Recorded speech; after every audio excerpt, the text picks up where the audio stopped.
Hello all, today I'm making a red cedar bottle opener. As you can see, I'm starting with a big old branch. This isn't the most stable piece of wood you can use, but considering the end result will have a small diameter and the fact that I did my best to avoid the pith, I think it'll be alright. The first thing I needed to do was turn the branch down to a cylinder, so that's what I'm doing here with my roughing gouge. One important thing to note when turning an unbalanced branch like this is that it's easy for it to wobble loose over time, so I need to stop the lathe and retighten the tailstock periodically. You can't see me doing this since it's a time-lapse video, but don't worry, I'm doing it.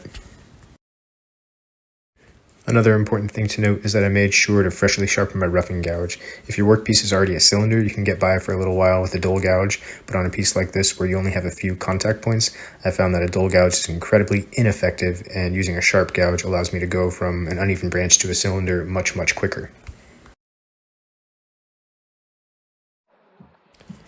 Now that the workpiece is a cylinder, I can cut both ends to get them to be roughly parallel so that I can drill a hole straight into it, which will allow me to mount it to a screw chuck.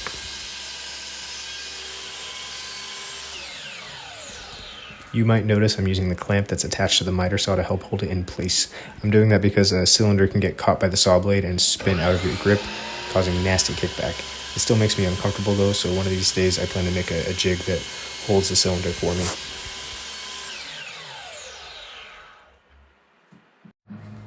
Now I can drill the pilot hole for the screw chuck and thread it on. If you're not familiar with drilling pilot holes, you want to drill your hole to be roughly the size of the core of your screw to prevent the screw from splitting the wood while leaving enough wood for the threads to be cut into.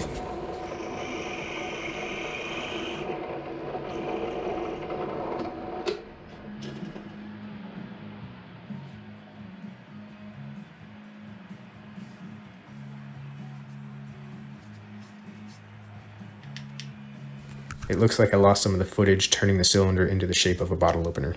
The idea though is to just decide on the shape I want and start removing material in the areas where I know I don't need it, occasionally checking with some outside calipers to make sure I'm not removing too much material. Once I get the shape roughly correct, I start removing material everywhere and frequently check the diameter in various places with regular calipers. As far as the dimensions of the bottle opener goes, I make the handles about 5 to 6 inches long with a diameter at the largest point being about 35 millimeters.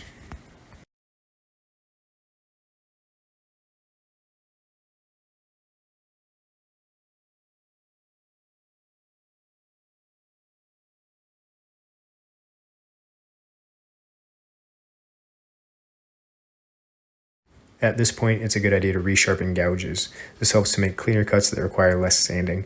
However, I'm still not extremely skilled, so I still require quite a bit of sanding, which I don't often record.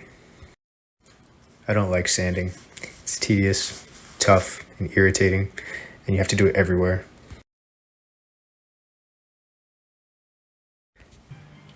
Next up, I need to expand the existing hole so that I can cut threads for the opener hardware. I've found that the best way to expand an existing hole while staying in the center of the cylinder is to simply drill very slowly to start. The larger bit will find its way into the center of the hole, and this results in the surface getting a little torn up until it finds center, but the surface gets covered with the opener hardware anyway, so it's okay. Where aren't you going?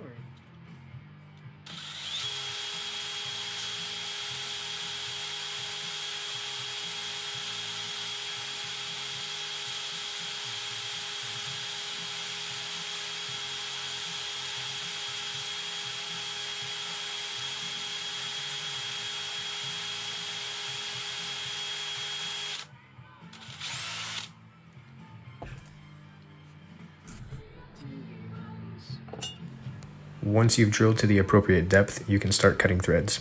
I use a tap for this, but if you choose the right drill bit size for the wood, you can use the hardware opener itself.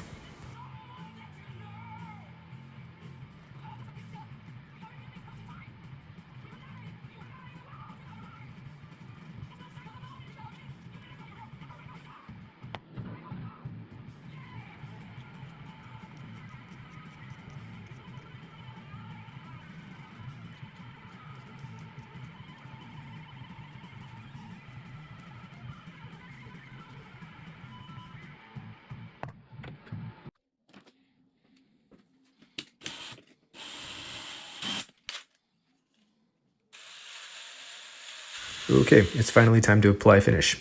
Sort of. Prior to applying the finish, I always clean the wood with some rubbing alcohol and then allow that to dry completely. Once that's done, I simply wipe on some polyurethane in the direction of the grain.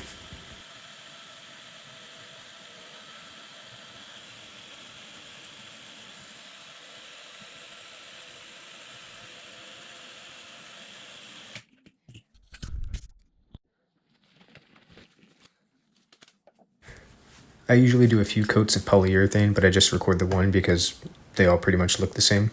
The only thing to really note about this process is that I let each coat cure for a full 24 hours or more before applying the next coat or doing any kind of sanding. Do not follow the instructions on the bottle.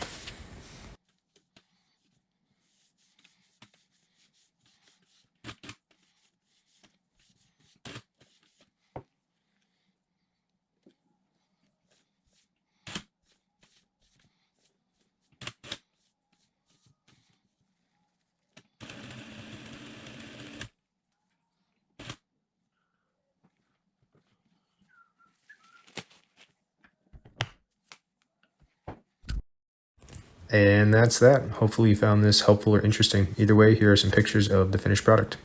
Thanks for watching.